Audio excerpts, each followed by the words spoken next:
eu gostaria de iniciar primeiro, então, falando da Torre de Babel. A Torre de Babel é um episódio bíblico que você pode ter como um episódio histórico ou um mero acontecimento de narrativa para poder transmitir valores, etc. Aqui não é o que nós iremos discutir, mas os ensinamentos da Torre de Babel, eles são bem óbvios, né? Você tem, depois do dilúvio, a paz que é rompida na comunidade, ou seja, a paz que é rompida no convívio entre os homens, porque cada um fala uma língua diferente, né? E isso não tem nada a ver com idioma, né? Falar uma língua diferente é comunicar-se de um modo que o outro não consiga compreender o que está sendo comunicado. Eu acho que isso é meio que evidente até para um ateu ao analisar a Torre de Babel. E a Torre de Babel é um fenômeno muito comum na relação entre um pai e o filho, né? O pai fala para o filho, não faz isso. O filho não entende, precisa ser corrigido. O pai fica com o coração esmagado, porque precisa punir o filho, né? Seja com castigo, seja com um tapinha na mão, um tapinha na bunda, se ele exceder demais. Eu sofro com isso, é horrível. Um dia você vai, em breve, né? Não em breve, daqui a pouco eu vou achar que o Ítalo já tá.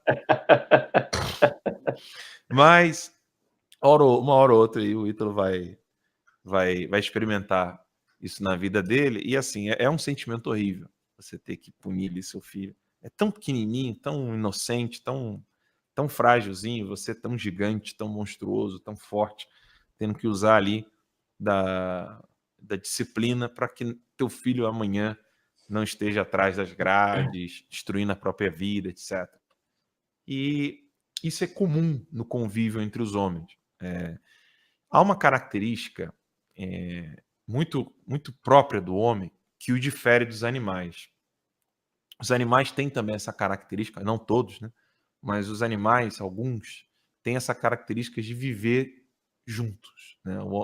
Isso não é uma, uma capacidade ou uma qualidade, no sentido bem aristotélico, apenas do homem, né? Outros animais também vivem em comunidade, né? Mas existe uma característica no homem que o difere de todos os outros animais, por mais que ele tenha os aspectos vegetais, né, de crescer e morrer, né, diferente, por exemplo, dos minerais que não crescem e não morrem, né? O homem tem essa capacidade vegetal também de se locomover, além de crescer e morrer, ele também pode se locomover, como as plantas, que podem, né, trepadeira, né? Ela tem uma abrangência, ela vai se locomovendo. E o homem também tem uma característica animal, que é a da reprodução, que também está presente em algumas plantas, mas eu gosto de dar mais o exemplo da reprodução com relação aos animais. O fato de alimentar os próprios filhotes também, e tantas outras características que o homem tem com os animais. Mas uma é muito evidente, chama-se paixões, né? A passio, né? O termo paixão, às vezes é muito mal compreendido, quando o pessoal fala assim, fulano é apaixonado, o seu argumento está apaixonado porque você está usando das emoções, como se o homem pudesse ter um argumento que ele não usasse das emoções, né? Tipo, é aquela coisa da técnica que o Ítalo mencionou hoje de manhã, né? Como se fosse possível usar a técnica sem ideologia política, né? Ou uma intenção por trás da técnica, melhor dizendo. Então é impossível o homem viver sem as paixões. Nós temos correntes filosóficas que buscam eximir o homem, ou seja, fazer com que o homem vive sem as paixões. E é um fracasso total, né? Não vou aqui ficar dando aula de história da filosofia, mas é impossível ao homem viver sem as paixões, porque as paixões, elas são movimentos da própria psique humana enquanto matéria, né? Ou seja, o homem enquanto carne, ela vem e você não tem como fazer. Vai embora, some daqui, você não pode fazer isso. Então, os grandes intelectuais ensinam que as paixões, elas podem ser ordenadas. Ela veio, você vai lá e canaliza, né? Ela veio e você usa para o bem. Porque as paixões, elas não são boas nem más, né? Você pode fazer o bom uso das paixões, como você pode fazer o mau uso das paixões. Como, por exemplo, a ira é um termo que às vezes as pessoas levam sempre para o lado pejorativo, mas é a ira que leva o homem a defender, por exemplo, uma vida inocente, quando ele usa da ira contra o mal para defender o que é bom. Sem a paixão da ira, é impossível que você, por exemplo, se jogue no corpo, se jogue diante de uma criancinha quando está vindo, por exemplo, uma rajada de tiros. Sem a ira é impossível. O homem, enquanto um animal racional, ele não pode tomar esta decisão sem a ira. Tipo, ele vai fazer assim, olha, agora é a hora de pular ali, porque eu preciso salvar uma vida. Né? Não rola esse processo, entendeu? É instinto. Você vai lá, né? Eu vejo isso na mãe, né? Quando a Mas mãe... quais são as implicações do meu pular aqui à frente da criança? O Por que que eu vai... faria? Será que vai ter um fruto bom? Enfim, então, assim, conforme você vai orientando essas paixões, você vai mudando o seu comportamento. E nessa questão da mudança de comportamento, tanto os filósofos gregos, né, Aristóteles, Platão, como os grandes pensadores romanos, o cristianismo tem uma grande parcela no desenvolvimento desse pensamento. Não só o cristianismo, sejamos justos aqui, o próprio Confúcio na China, e tantos outros intelectuais mesmo em outras eras e em outras regiões do planeta, que não apenas Oriente Médio e Europa, eles perceberam que o comportamento humano ele precisa ser disciplinado para escolher o bem e evitar o mal. E esse processo de escolher o bem e evitar o mal chama-se virtude e vício. Ou seja, quando o hábito de escolher coisas boas, nós chamamos de virtude, né? A posse desses hábitos. E o hábito de escolher coisas ruins chama-se vício. É óbvio que essas palavras todas que nós estamos utilizando aqui não estão sendo utilizadas como se utiliza no meio costumeiro do dia a dia. Então, vício, o cara lembra logo crack, cocaína, né? E virtude, sei lá o que passa pela cabeça do pessoal no dia a dia quando se fala virtude.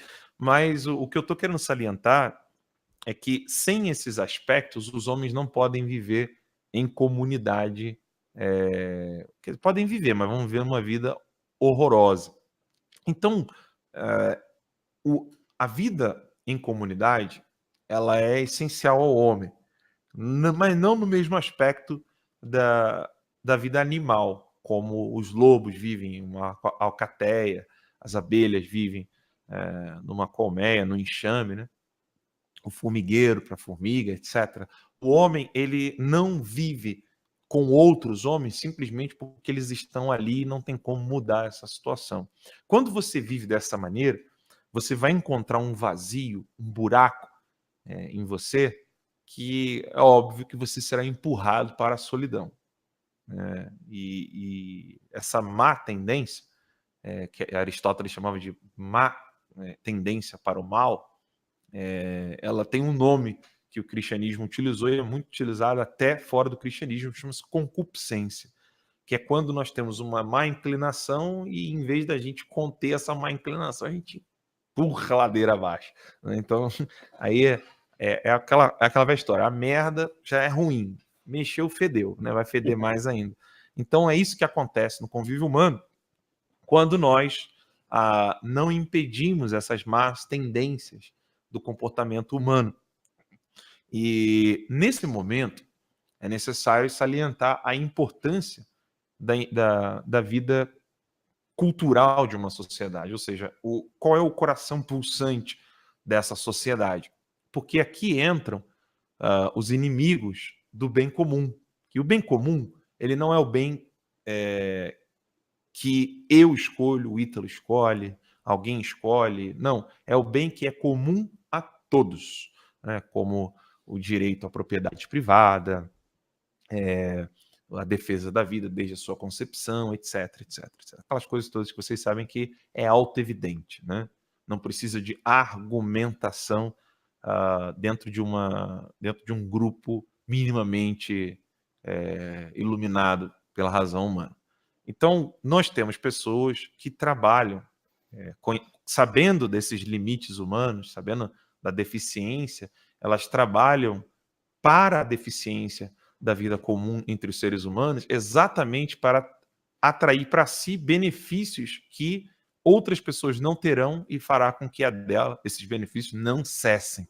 Então aí entra o papel da engenharia social de algumas pessoas bem maléficas que, descobrindo um problema da Torre de Babel, fazem de tudo para destruir a comunicação entre os homens. De uma maneira sutil, outros tentam, por meio do controle comportamental, fazer com que, por meio do comportamento, se você quer mudar a ideia de alguém, mude o seu comportamento, né?